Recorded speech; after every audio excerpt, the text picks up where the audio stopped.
booklet that I did the frontage and back pictures for.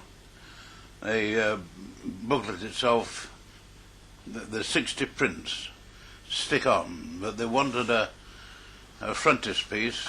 It was plain when they first did it, so they asked me to do some pictures of engines. And that one there goes onto the back and makes it one picture.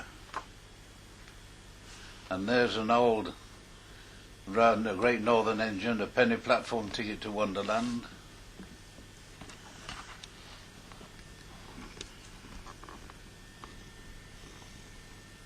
You can see the crinoline dresses would be about 1860, 70 odd that would be.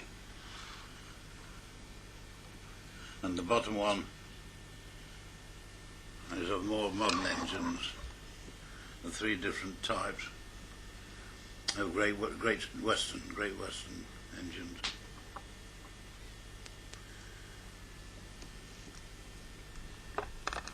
Now the 1920s and the 1930s, for me, were quite enjoyable years. The average wage at that time was about £3.15 a week. But things were very cheap, very cheap. You could buy a suit for less than £3. Montague Burton were the multiple tailors.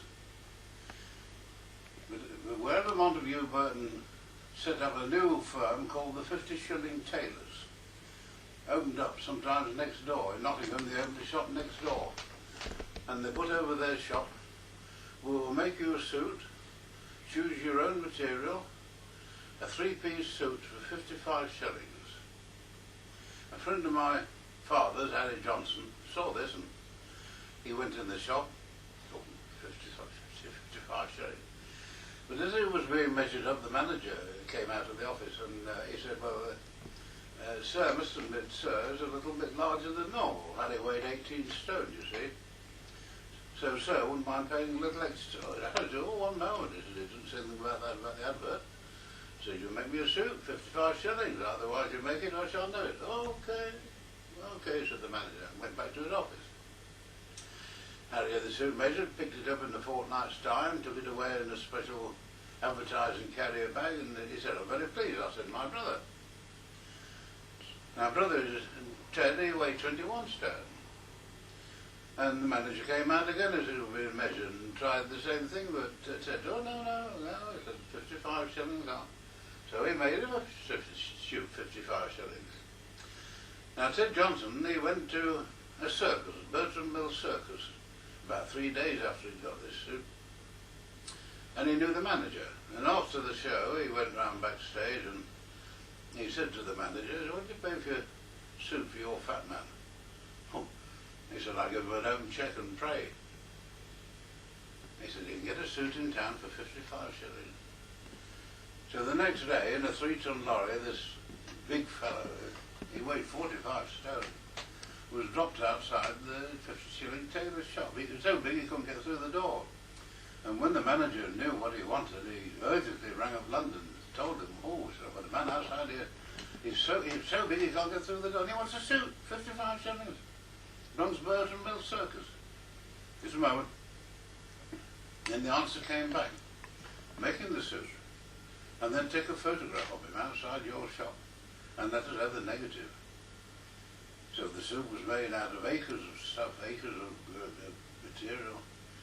And they fitted onto him, and they took a photograph of him. They'd fit him outside the shop.